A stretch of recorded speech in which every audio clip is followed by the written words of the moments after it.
MoneySense, bringing an informed financial perspective to the Cayman community. A very good morning and warm welcome once again to MoneySense. Hosting with me this morning is Christophe Barnett. Good morning, Christophe. Good morning, Simon. We are delighted to be joined in the studio this morning by Aaron Chan.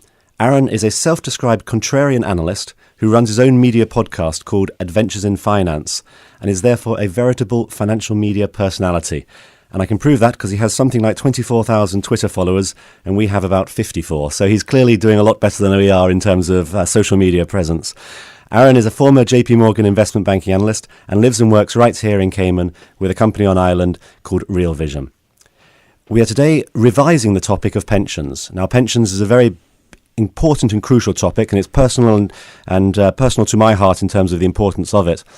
The reason we want to talk about pensions this morning is to try and assess what mess we are in globally, and then particularly in Cayman with respect to the pension industry. How big a problem is the pension crisis? Is there a problem? So with that, welcome and thank you very much for joining us this morning, Aaron, on MoneySense. Simon, Christophe, great to be here with you. So let's get straight into it then. What is the problem we are facing in the pension industry and with the pension world? How much time do you have? Well, we got 25 minutes. Well, I think when you break it down to its core, it's really sort of a math problem. And now, before anyone veers off to the side of the road on the way to work, it's not any complicated math. We can break it down to demographics first. We have the largest generation that we've ever seen, the baby boomers, depending on where you look in developed markets. I mean, just look at the U.S. alone. You have upwards 60 to 70 million baby boomers who will be retiring. I believe the average baby boomer is now retiring. So effectively, you have a wave of people who are retiring in the coming years, peaking, I think, sometime in 2025 or 2027. And these people will need money. They will need funds to fund their retirement. And when you look at their balance sheets and when you look at the state of public and private pensions, unfortunately, there are not enough funds to provide for them in retirement. So I think the crux of it is that's the problem. But 2025, 2027, you said it's a maths problem. That's 8-10 years away. Why should we care now? Well, we should care now because now this is where you get into the sort of the finer details of 401ks and some of these pension structures. Is that they actually will have to be forced to sell some of their assets in the coming years. And now, when you layer that on with where we are in the business cycle, and if we do get a recession, then that could accelerate that process. You might not wait until 8 years before they actually have to start selling everything. So let's talk a little bit about what you mean by forced to sell. So somebody, and there are many people here in Cayman who are in their 50s perhaps, and 10 years' time they're going to be forced to retire because the pension age of retirement age is 65. At that point, they've got a pot of money in their pension, and they have to sell. You're saying they have to sell that money, obviously, in order to be able to fund their retirement, is what you're basically alluding to. Right. So you can't go to the grocery store and sell here, take my GE or Apple stock in exchange for this. I mean, that's, I guess you can also it's important to talk about what's happened in the past as well, because, we had a major market correction in 2000, 2001. We had the great financial crisis in 2008. So, during those crises or during those recessions, baby boomers were still in their peak earning years. So, they could still plow their earnings back into equities so they can get the returns over time. But this time round, with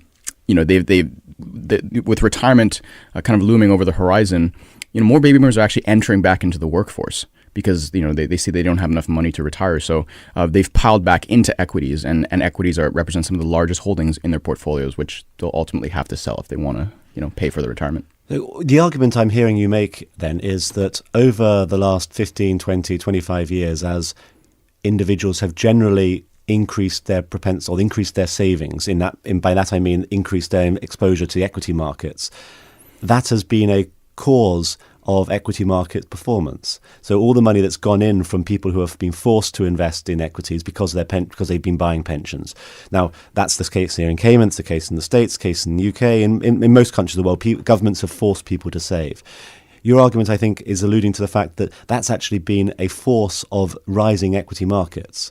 Is that what you're saying? And so are you saying that some of the equity markets we see today aren't actually necessarily sustainable? Is that one of the arguments you're... Yeah, partially. I mean, there are lots of reasons why we have the equity valuations that we have today. I mean, depending on what measure you look at, we're either at 2000 peaks or 1929 peaks. I mean, I'm not trying to scaremonger. People who are aware of what happened in 1929, it was a Wall Street crash before the onset. I'm not that old, but just carry on. The Great Depression. But there's essentially been a commingling of labor, savings from labor into capital, into financial markets, and so definitely part of a big part of the equity valuations and the level of equities today has a lot to do with baby boomers piling back into equities in order to make up for the losses that they incurred during 2000, 2001, and 2008. So, and this is in essence very simple supply and demand, right? There's been a huge demand for these sorts of financial assets. Prices have gone up. There's going to be less of a demand for them because people are going to need the cash in order to spend money. Right. And that's going to, I guess you're saying that could have a pretty serious impact on stock markets around the world. Yeah, stock markets, and it's not only stocks we should talk about. I mean, it's also bonds, and the valuations that we see on bonds today also has to do with this sort of demographic wave that we're seeing. I mean, because as baby boomers get older, they're going to need to have some kind of secure income going into their retirement. So something like U.S. Treasuries or German Bunds, which pay an interest rate every year. Depending on whether you're looking at real rates, inflation adjusted, or if you're looking at nominal rates. You just have tons of people piling into bonds as well in order to try and get that income for the future. So it's not just bonds that are equities are overvalued, it's also bonds. Well, this leads into a tangential question, which is when you look at, I'm going to use as an example the Cayman Islands here, the government pension plan here on Ireland. It talks about an actuarial expected rate of return of 8%. They're forecasting future rates of return. This is another problem for pensions. Right. They talks about an expected future rate of 8%. And yet, despite everything that's been so positive for equity markets, the fact that so many people have been forced into buying them, the Federal Reserve, the Bank of England, the European Central Bank have been providing oozes of liquidity. Despite all of that, the long-term rate of return in markets has not been anywhere close to 8%. So what does one make of that then? Well, I mean, without getting to like actuarial math or people who manage pensions, I mean, there are tons of, if you pay attention to what's happening in the U.S., like CalPERS, which is the largest pension system in the world, in the United States, they've been ratcheting down their expectations, and so I don't know if it's a result of misincentives or just overpromising and underdelivering, but these assumptions that they make about future returns affects what they show in terms of how underfunded their liabilities are relative to their assets. So yeah, I mean the tons of these assumptions will have to be notched down going forward, especially where valuations are today. Well, and let's talk about that. If we notch down these assumptions, so I'm going to deliberately pick here on the government pension plan because it affects a lot of people who are listening. But it's the same for anyone in a defined benefit pension plan, and the defined benefit pension plan being a plan whereby your future retirement is based on a pool of money that the organisation or the government promises to have for you. It doesn't mean that the money exists necessarily. Right.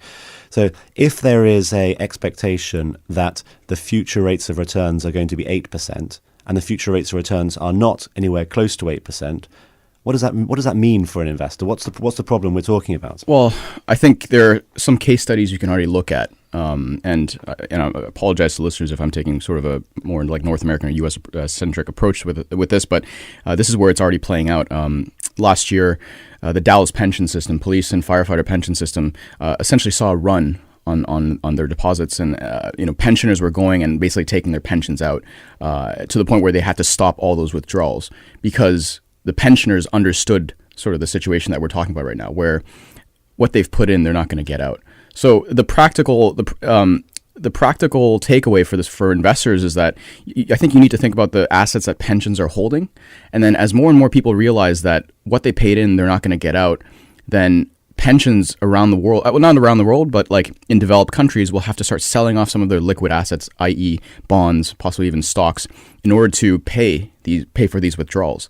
And, if you consider that situation, it can become a feedback loop very quickly, a negative feedback loop very quickly. What would you think what would you think would be a reasonable or a sensible rate of return forecast that someone should use when assessing the likely rate of return they could get on assets? What are we talking? Is it a 5%, 3%? What's a ballpark, in your opinion, would be sensible given all these factors that you've alluded to? I mean, I think it's important to ask what the time frame is as well. I mean, if you gave me a 30 to 40 year time frame, I mean, as myself, I'm in my mid 20s.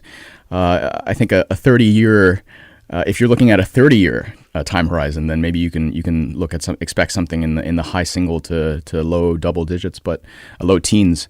But in the next 5 to 10 years, it's hard to see, given where we are right now, and given the unprecedented monetary experiment that we are embarking on, and we've been embarked on for the past 8 years. I don't see returns being positive, shall we say. Well, that's nice, and a nice optimistic tone to start this morning with. And so let's change tack ever so slightly on the same subject, though. On the one hand, you're telling us that people should be ultra cautious about what the expected rate of return on their pensions is likely to be. That means that their future pension pot is going to be smaller than they expect it to be, or the ability for them to spend money out of it. So that means, logically, that people need to save more for their pensions, doesn't it? If those two factors are true, then if you need a certain level of spending in 15 years in order to retire, and your rate of return is going to be lower, you need to put more money in. Right. And it's difficult too, right? Because when you look at interest rates these days, like for a long time, the Federal Reserve had pegged interest rates at zero. The ECB had negative deposit rates. So even certain banks in Germany, they had negative deposit rates. So, which is crazy to think about, because these are your savings, your hard-earned savings from your labor. So yeah, people need to be saving, but I also think that people need to be thinking about what they're saving in, because if interest rates are going to go to negative, which they are in many places in the developed world, then it doesn't really make sense to hold cash in a bank. Now, I'm not telling you to go stash your cash under a mattress, but while there's a sort of like monetary economic storm that's raging all around the world, I think it makes sense to wait it out in things like gold and precious metals, even if you could hold cash, or by there's not investing advice, but even something like cryptocurrencies if you have a little bit more time. I mean, there are options, but I think people need to rethink where they're saving and how they're saving. Well, and we can certainly talk on, after the break, we'll talk on the types of things that people should save. Straight up, we are going to take a brief break now. After that, I'm going to turn to you, Christoph, and we're going to discuss the idea of why is it that people find it so intuitively difficult to save for pensions. And we've talked about the fact that people need to save more, and yet no one does. So we're going to take a brief break. Join us in 2 minutes, and we'll continue this conversation. This is MoneySense, bringing an informed financial perspective to the Cayman community. Brought to you by the CFA Society Cayman Islands and sponsored by One Trade X. And now, more Money Sense. Welcome back. In the second half of today's show, we are going to continue our conversation on the pension marketplace and saving with Aaron Chan. So thank you again for joining us, Aaron. Just before we went into a break, we talked about the likely rates of return that people should expect on their pension, and you had warned us that those rates of return aren't likely to be what they would have hoped for, perhaps. Well, the reaction to that must be people need to save more, and yet no one does. So why is it, and Christoph, perhaps you can jump in here, why is it that people, generally speaking, find it so difficult to plan and save for pensions? Well, as both of you fine gentlemen we're discussing in terms of the pension and the pension shortfalls, we have to sort of back up and look at the two main categories of pensions. Most of us here in Cayman have defined contribution, which means we put a certain amount into our account and it's invested, and we'll earn these returns, albeit low going forward, and we'll have some pot that we can retire from. Or there's the defined benefit, which some government employees are still on, and that's the one we hear that's underfunded, and that, again, the government and employees put money into, but they've been promised certain payouts, and this is where the benefit has been defined, and so that's what we're talking about with this assumed rate of return. I mean, we can look at here the pool of assets on one side, and then on the other side is the pool of promises, and that's when you hear this underfunding. So I just want to sort of explain that. But the problem is still the same. You have the underfunded in the defined benefit plan. But then in the contribution plan, there's an implied underfunding because we can look at our pot and say, okay, how big is it going to get? How much do I need to retire? Oh, there's a gap. there's a gap. Now, the difference is we have to make up that gap on the defined benefit, on the defined contribution. On the government side, the government or the people have to make up that gap because we've made those promises to people. So we have to make it up through saving and investing. Well, why don't we do that? It's easy to say, oh, we'll save more. Well, it's not easy because we're designed, right, to be hunter-gatherers and that's our programming. And so when we find a berry tree, we eat all the berries off the tree because we don't know when we're going to find it again, right? So we're not programmed to, we got to save this, save that. Now we have to sort of give up some of this instant gratification, but that's hard because I'll just tell a quick story about a study done with kids where they basically sat them in a room one at a time and put a candy or a cookie on a table and said, okay, you can eat this cookie. There you go. Or we're going to come back in 1 minute, and if you haven't eaten it, you'll get 2. Right? And so they recorded the kids on video, and they would watch them, and you'd see the kids just squirming, and, oh, they want the cookie. Some would eat it right away. Some wait a few seconds. Some even waited for the minute. They came back. They got the cookie. Simon already ate his cookie this morning, so we know what category he's in. And so we find that there's a group of us who want the cookie right now. And so it's hard to wait, even though we'll know we'll get that second cookie. And so what happens is they follow these people later in life, and they were actually more likely to save the ones who could wait. And I'll wrap up this point just by saying that, so what are we going to do about this? Well, there are certain life hacks that we have to apply. And we have to glitch out our programming that says eat the cookie now. And that is to put certain automatic processes in place, whether it's having our employer, instead of paying us the full amount, say take 5% and put it here and make it automatic every month so you don't have to ask for it. And there's various ways of doing that. And then another way in the research that they found, in fact, one of the only ways they found that works, how do you get people to save? Well, you have to have people imagine themselves in the future. And so they actually take pictures of people, age the photographs, you look at it and you say, wow, this is me at 80 years old and I don't have any money. And so it actually triggers people to change their behavior. So I don't know if you have a friend that has some digital programming. There's apps that can age you now, or go visit your grandparents and say, okay, this is how I'm going to look. I need to start saving. So, I mean, it's sort of a programming, and we have to glitch that if we want to save more. Susan's looking at me and saying, Simon, you've already aged. That's Susan's our producer, so let's behave there, Susan. On that subject, though, Christoph, you've talked about people need to change their behaviours. But there's also a crucial point. Aaron, you've mentioned about the fact that certain asset classes are going to do badly, but in the pension environment, it's very difficult Maybe not badly, but less than in the past. Less than expected, less than hoped for. Yeah. But in the pension environment, there's a limitation in almost every country on what assets one can invest in. Right. Does that need to change? Is that one of the arguments you'd want to make? Yeah, that does need to change, but I think there's this concept called financial repression, which is that, because governments are in so much debt that, they have to constantly create more money just in order to service that debt. They need, effectively, people to invest in their government debt. And in order to do so, they need to lock you in to, purchase treasuries. And then meanwhile, try and inflate away that debt. So yes, pensions do need to think about alternative asset classes, but there's a major incentive on the part of governments to get people to buy their debt. So so what I'm hearing a little bit is we're in a problem, but people don't realize we're in a problem. How do we make people aware that there is this real problem? Because if people were generally to say, hey, this is a real problem, the governments aren't dealing with it. Governments aren't changing their assumed rates of return. Pension plans aren't doing that. At what point do people wake up, smell the coffee and say, hey, there's a damn big problem ahead of us now? Well, it starts by listening to MoneySense. Of course. But I think the second thing is to really, take some time to assess what your personal situation is. Look at what's happening with the governments, to be honest about that. And then to take some personal responsibility as far as reducing your dependencies, reducing your costs, as you age. I mean, it's difficult because people think that they've saved in their whole life and they've worked really hard for the future that they want.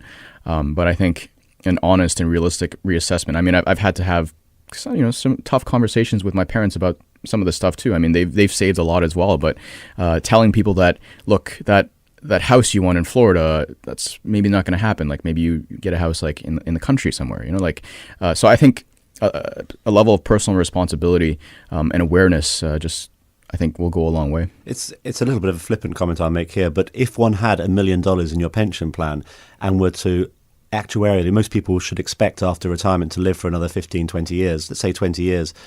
That's realistically not a lot of money every year. $1 million divided by 20 isn't in 10 or 15 years' time a lot of money to live on each year. $1 million seems like a huge amount of money, right? But you divide that over 20 years, and assuming my math is getting close, Christoph, that's $50,000 a year. It's not a lot of money in the context of what will be a more expensive world. Well, exactly. That was exactly my next point. Is that that's not even assuming the inflation that you'll see or likely see. I mean, governments have now gotten to the point where their debts are so overwhelming that you either, I mean, the honest thing would be to default on that debt, but that's probably not going to happen. And the other solution is and as history has shown us time and time again, is that governments will try and print their way out of this problem, which leads to some kind of hyperinflation. And Okay, before we get into down that rabbit warren of misery and depression, we've got a few minutes left in the show. I want to.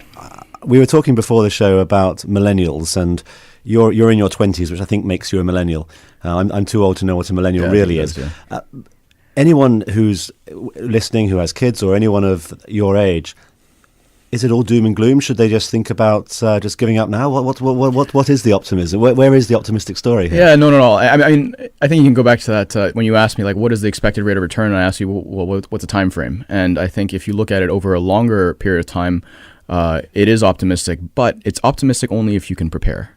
And you anticipate what's coming. And I think for people my age and in my generation, understanding that there is going to be some generational transfer of wealth, like as we're talking about, baby boomers will have to sell off their assets in order to go into, live out retirement. What that means is that there's going to be a re-rating of financial assets, be it bonds or equities, and that represents almost a once-in-a-lifetime sort of generational buying opportunity for my generation to get into those financial assets. So if you see it coming and you're able to save in not only cash, but as we were talking about precious metals as well, something that will maintain your purchasing power over time.